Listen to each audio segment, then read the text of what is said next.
भारतीय सेना ऐसे हल्के लेकिन बेहद मजबूत मॉडर्न टेक्नोलॉजी से लैस टैंक जोरावर खरीदने जा रही है, जो हजारों किलोमीटर की ऊंचाई पर दुर्गम पर्वतीय क्षेत्रों सहित हर जगह और सभी मौसम में दुश्मन के दांत खट्टे कर सकें। चीन के साथ उत्तरी सीमा पर सैन्य गतिरोध, भविष्य की चुनौतियों और लड़ाइयों को देखते हुए ये कदम उठाया गया है। दरअसल चीन के साथ पूर्वी लद्दाख में 2 साल से भी ज़्यादा वक्त से चले आ रहे सैन्य गतिरोध के दौरान सेना ने मौजूदा टैंकों के साथ चीन को करारा जवाब दिया। हालांकि उसे ऐसे हल्के लेकिन मजबूत और अत्याधुनिक टेक्नोलॉजी से लैस टैंक की कमी बहुत अधिक खली, जिसे ऊंचाई वाले दुर्गम क्षेत्रों में आसानी से ले जाकर तुरंत तैनात किया जा सके। दूसरी ओर चीनी सेना इस तरह के हल्के टैंकों से लैस है जिन्हें पहाड़ों पर आसानी से एक स्थान से दूसरे स्थान पर ले जाया जा सकता है। इसे देखते हुए सेना भी इस कमी को दूर करने की योजना पर आगे बढ़ रही है। चीन और पाकिस्तान के 2 मोर्चों से एक साथ उत्पन्न होने वाली चुनौती, भविष्य के खतरों, दुनिया भर में अलग अलग जगहों पर चल रहे सैन्य संघर्षों का सेना बारीकी से अध्ययन कर रही है। इससे मिली सीख के आधार पर सेना भविष्य की सुरक्षा चुनौतियों और खतरों से निपटने के लिए दूरगामी रणनीति के तहत तैयारी कर रही है। इसी कड़ी में वह जोरावर टैंक के साथ साथ स्वार्म ड्रोन, टैंक रोधी निर्देशित मिसाइल, अत्याधुनिक टेक्नोलॉजी से lace future ready compact vehicle और मैकेनाइज्ड इन्फेंट्री की क्षमता विकसित करने पर भी विशेष ध्यान दे रही है। रक्षा सूत्रों का कहना है कि सेना ने जोरावर टैंक का डिज़ाइन तैयार कर लिया है और उसे इसकी खरीद के लिए सरकार की ओर से हरी झंडी भी मिल गई है। इन टैंकों की खरीद रक्षा खरीद प्रक्रिया 2020 की मेक इन इंडिया कैटेगरी के तहत आत्मनिर्भर भारत की अवधारणा को ध्यान में रखते हुए की जाएगी।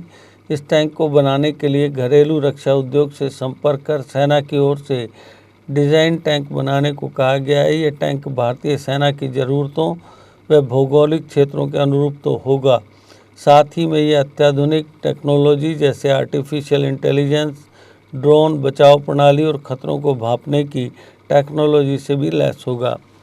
सूत्रों का कहना है कि थल सेना के लिए टैंक सबसे प्रमुख हथियार है जिसके बल पर जंग का रुख बदला जा सकता है। हालांकि अब बदली हुई परिस्थितियों में ऐसे टैंक की ज़रूरत है जिसे हमला करने के साथ साथ दुश्मन के टैंकों और अन्य हथियारों के साथ साथ अदृश्य हवाई खतरों जैसे ड्रोन आदि से भी सुरक्षा की ज़रूरत होगी। उन्होंने कहा कि जो दुश्मन और हथियार दिखाई देता है उससे बचा जा सकता है, लेकिन अदृश्य और अचानक प्रकट होने वाले हवाई खतरों से बचने के लिए इन टैंकों को बचाव का कवच पहनाना पड़ेगा। सेना चाहती है कि जोरावर इसके पास मौजूद सभी टैंकों का मिश्रण हो, जो हल्का भले ही हो लेकिन मजबूती में उसका कोई सानी ना हो। उसकी मारक क्षमता के सामने दुश्मन घुटने टिका दे। स्वदेशी टैंक पर जोर देने का एक कारण यह भी है कि यूक्रेन और रूस के बीच युद्ध से उत्पन्न हालातों में इन देशों से टैंकों, कलपुर्जों व इक्विपमेंट की आपूर्ति प्रभावित हो रही है। अगर हमारे पास स्वदेशी टैंक होंगे तो हमें इस तरह की दिक्कतों का सामना नहीं करना पड़ेगा। जोरावर का नाम भारत के प्राचीन समय के सेना नायक जोरावर सिंह कैलूरिया के नाम पर रखा गया है, जिन्होंने लद्दाख, तिब्बत, बाल्टिस्तान और स्कूर्दी आदि को जीता था। दुनिया भर में विभिन्न ऑपरेशंस और हमारे सीमावर्ती क्षेत्रों में ड्रोन के बढ़ते इस्तेमाल को देखते हुए भारत भी अपनी सेना को अत्याधुनिक ड्रोन हथियार प्रणाली से लैस करने की दिशा में बढ़ रहा है।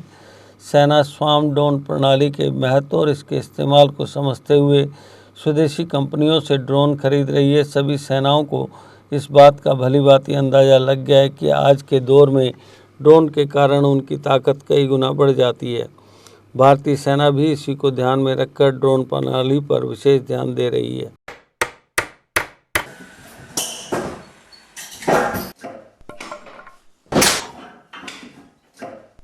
क्या बात है मिस्त्री, बड़ा परेशान लग रहा है। क्या बताएं बाबूजी, कई कंपनियों के कील लाए पर सभी के सभी टेढ़े हो जा रहे हैं। इन कीलों ने तो परेशान कर दिया है। परेशानी दूर करनी है तो आरके इंडस्ट्रीज के स्ट्राइक ब्रांड के कील और कब्जे ही उपयोग करो, जो देते हैं मजबूती की गारंटी। तो चले फिर स्ट्राइक ब्रांड के कील लेने। बिल्कुल, चलो। स्ट्राइक ब्रांड लगाओगे तो मजबूती पाओगे और परेशानी को भी भगाओगे।